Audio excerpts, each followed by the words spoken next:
Hey everybody, it is me, speaker, author, master motivator, Yakima here. I have a fantastic recode message. One of the things that I love to talk about is the ability to have courage in your life. How to recode from fear to courage in your life. So, I got my book back, okay, which I'm so excited about. This is one of my favorite books. It's called The Prosperity Bible, in which is no Bible at all, not in a traditional way, at least. It is a compilation of all of the greatest teachings from business leaders, from thought leaders, from wealthy men and women throughout the ages. And it is their books all compiled in one book. So this is like the creme de la creme, the gold, the diamond, the jewel of positive thinking and how to train your mindset. So it's my favorite book, and I'm just so happy to have it back. Yes, I get excited about books. All right. So when I first got it, which was yesterday, got the book back. And I said, before I ever read this book, I always would just close my eyes and just kind of say, God, lead me to the place or to the space where I'm supposed to go.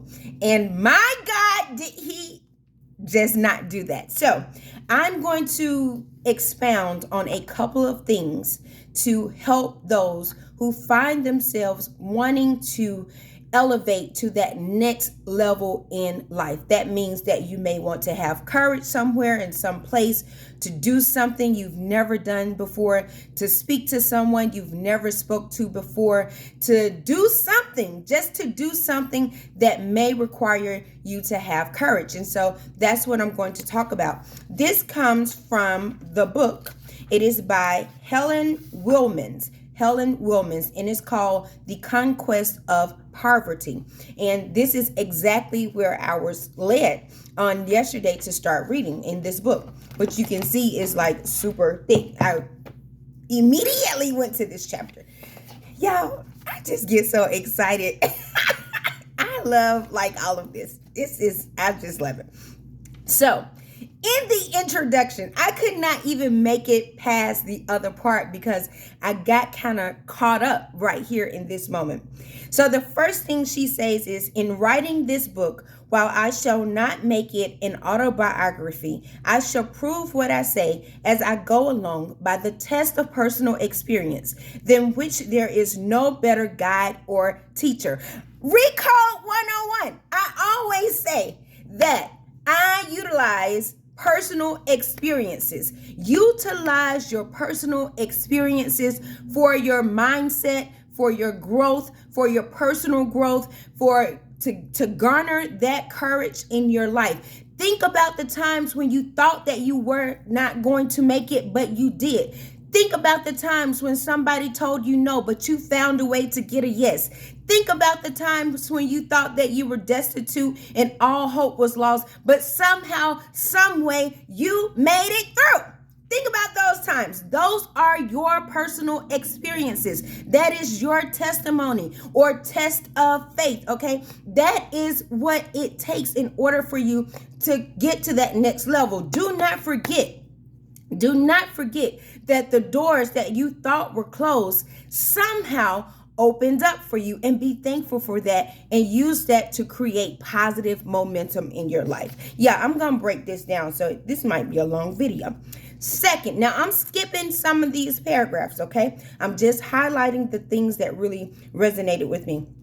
So she goes on to say a lot of different things, but then she says, second, I ask each to note how much more rapid has been my advancement since I arrived at the plane of conscious growth, where I came to an understanding of its laws. In other words, in her personal experience, she has a great story in which she talks about in her life how she faced poverty, how she gained wealth, and all of that.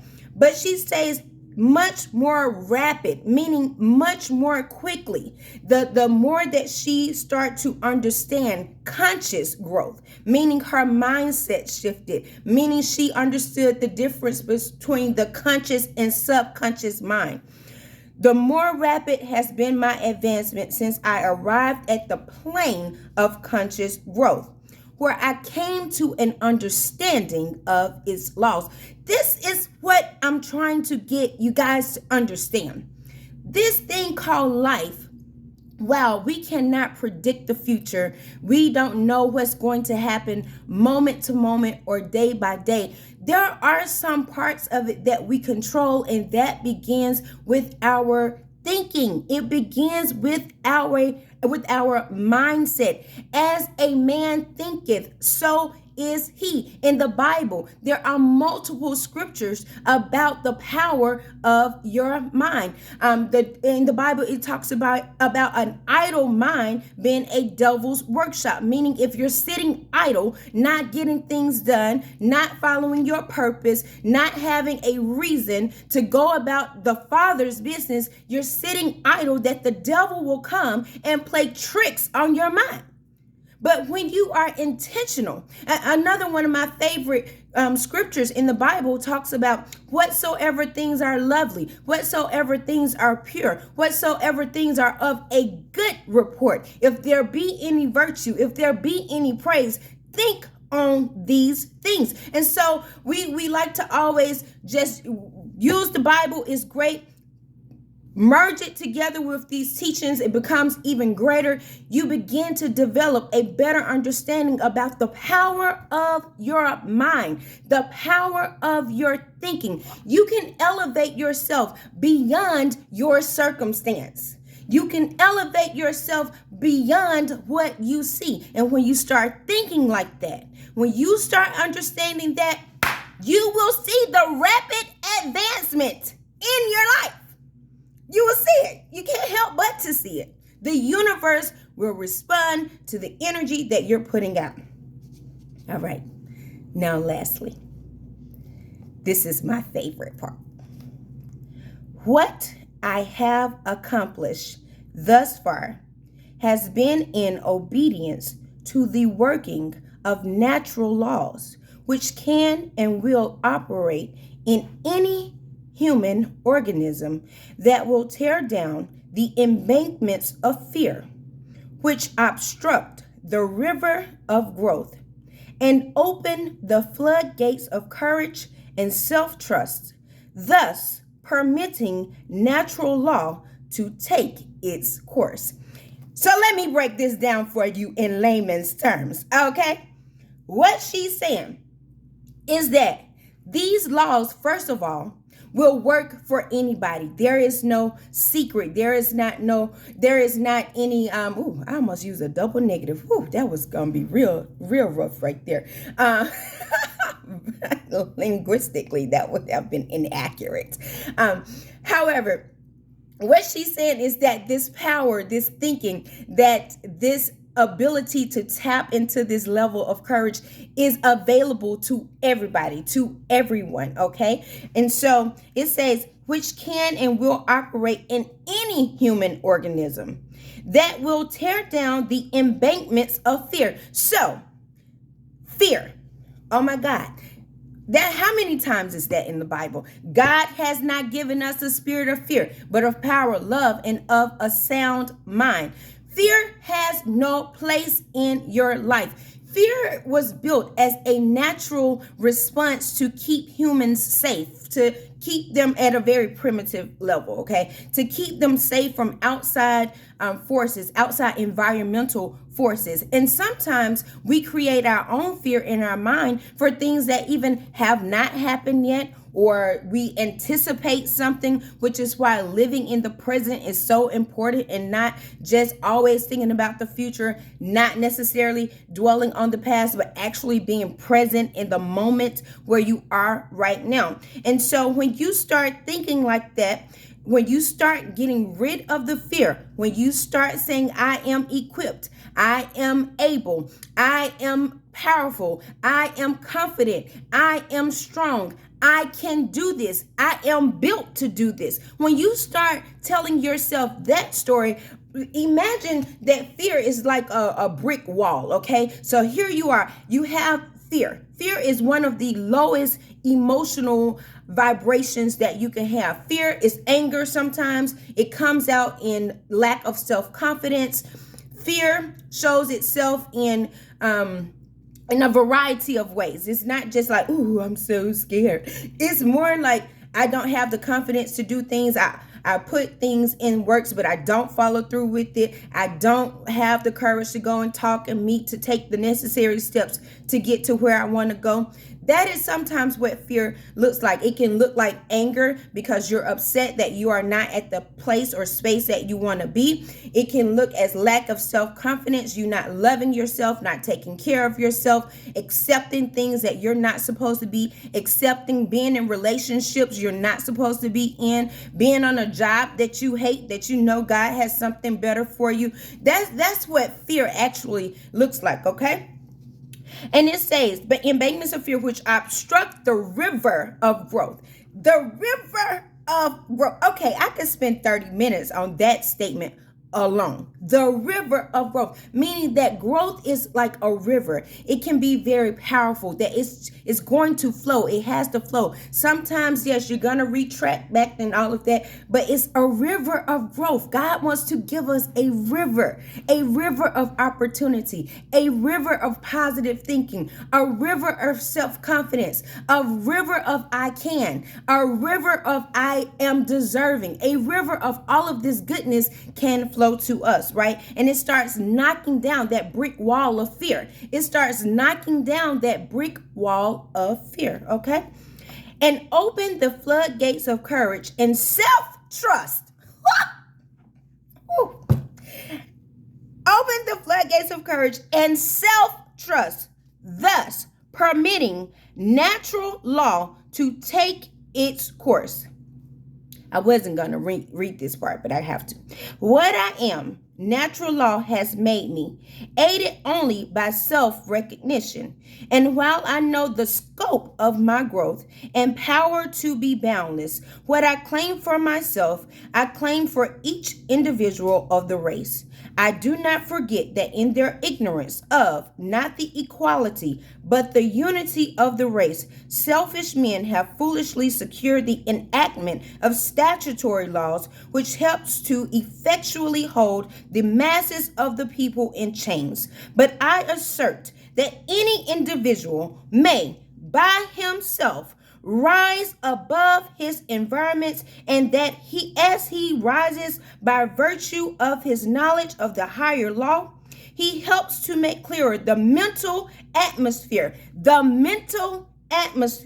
Himself comes into a clear and yet clearer recognition of his true relations to society and his fellow men, and thereby helps forward the coming of the time when all men shall know for a truth that while equality in all things is neither possible nor desirable, the unity of all is at all times absolute, and that to do to others as we would have them do to us is the practical and the only practical road to such financial success as brings with it the happiness for which we are all seeking.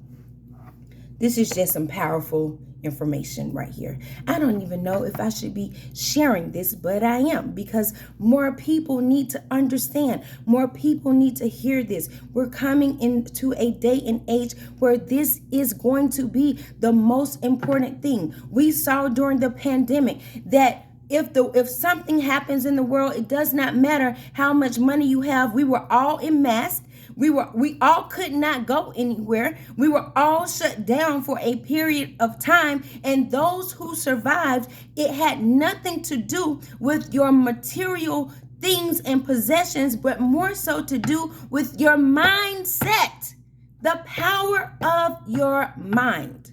Y'all, this is good. But I just want to go back right here because I like when she says, right here. What I am, natural law, has made me aided only by self-recognition. And while I know the scope of my growth and power to be boundless, what I claim for myself, I claim for each individual of the race. I also liked when she said, in self-trust. Self-trust, when you trust yourself, meaning that you begin to have the confidence that you need to have, that you begin to feel that energy, that you know that the universe, that God is behind you, you will become unstoppable. Okay, you will become unstoppable in such a way. There will be a force, a energy. You will feel it, and it will permeate every area of your body. You will be in tough situations and you will say, yet will I trust him. You will be in situations that seem dire and hopeless, and you will look at those situations and say, but I serve a God that is bigger. See, your mind has to get there before you get into those situations. Okay, I'm not even trying to get all the way here today, but I'm feeling this. I love this. This is it. It gets let me tell you, a lot of times we want to wait until we get into the situations and then we start doing our work, and then we want to get into our work. No. God gives us the word and books and teachers and instructors to already have that in us, so that when we get in the situations, when we find ourselves in dire, distress, hopeless, sad situations, that we are already equipped and ready for it. Let me tell you, just like when we go to war here on this side of the physical earth, do they wait until the war to start training? No. They train before the war. They make sure the weapons are working before the war. They make sure that all of the infantry and all of the codes, or however it works, that they're already understood before they go and they face the enemy. Too many of us want to wait until we face the enemy to get equipped, when we should already be equipped before we ever meet the enemy. So that when we go there, we are already ready. We already know that we're undefeated, and we already know the outcome, and that is only good. All right, y'all. All right, I got to go. All right, bye. This has been me, speaker, author, master motivator, Yakima here. Namaste. Be well. Blessings.